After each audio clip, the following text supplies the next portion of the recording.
Assalamualaikum dan selamat sejahtera. Hari ini cikgu akan menerangkan tentang budaya dan peraturan sekolah. Memandangkan kita masih lagi menghadapi wabak COVID-19, jadi kita perlu mengamalkan budaya dan norma baru di sekolah. Antara budaya dan norma baru di sekolah yang pertama adalah memakai pelitup muka. Yang kedua, murid-murid perlulah mengambil suhu sebelum masuk ke kawasan sekolah. Yang ketiga, murid-murid perlu menjaga jarak dan tidak bersentuhan dengan kawan-kawan yang lain.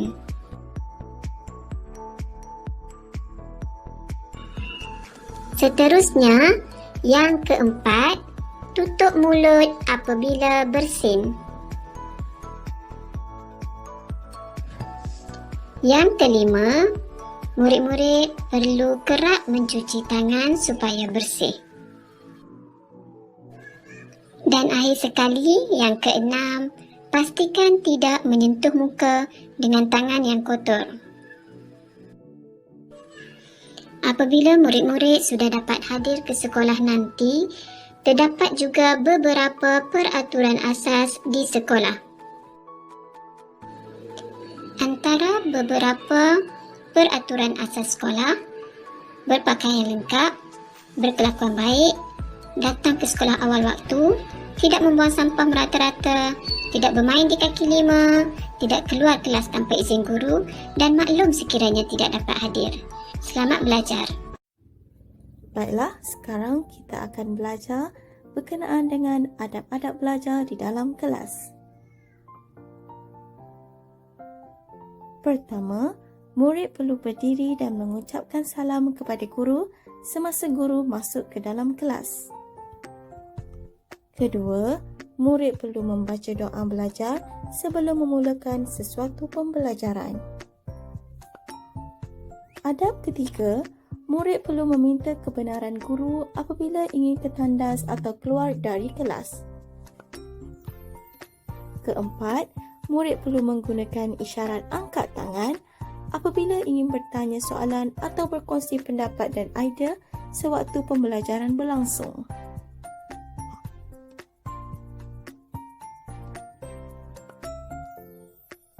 Adab kelima, menyiapkan tugasan yang diberikan oleh guru dengan kadar segera.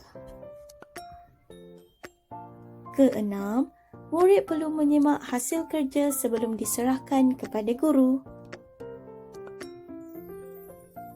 Ketujuh, murid perlu memastikan kelengkapan alat tulis lengkap dan mencukupi. Adab ke-8, murid perlu menjaga kebersihan kelas bersama-sama supaya kelas sentiasa bersih dan murid selesa untuk belajar. Kesembilan, mengucapkan terima kasih kepada guru semasa guru keluar dari kelas. Dan yang ke-10, menjaga ucapan dan bercakap dengan sopan kepada semua guru dan rakan di dalam kelas. Adakah semua murid sudah faham dan jelas tentang adab di dalam kelas? Jika ya, anda bagus. Baiklah, sekarang ini kita lihat pula kepada amalan 3S dan terima kasih di sekolah. Baiklah murid-murid, apakah itu 3S? Jom sama-sama kita belajar.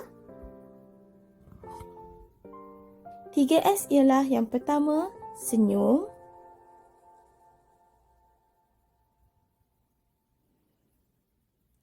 Kedua, sapa.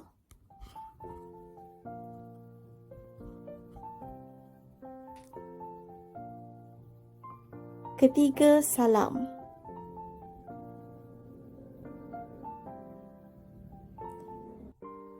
Empat amalan baik yang murid perlu laksanakan di sekolah ialah senyum, sapa, salam dan terima kasih. Antara kaedah pelaksanaan amalan 3S dan terima kasih di sekolah ialah apabila murid tiba di sekolah, murid akan disambut dengan senyuman daripada guru-guru dan pengawas bertugas.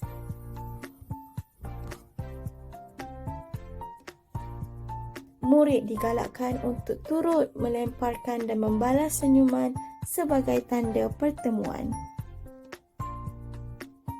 Murid akan memberi salam dan menyapa guru dengan ucapan-ucapan yang sopan. Senyum, sapa, salam dan terima kasih sewajarnya dipraktikkan dan diamalkan oleh semua warga sekolah supaya dapat membentuk hubungan dan suasana yang positif, kondusif serta harmonis. Jom amalkan 3S dan terima kasih di sekolah ya murid-murid. Okey, tajuk yang seterusnya ialah etika pergaulan bersama rakan atau lebih dikenali sebagai tingkah laku dan adab sesama rakan. Murid-murid, kita mestilah menjaga adab di dalam pergaulan bersama rakan.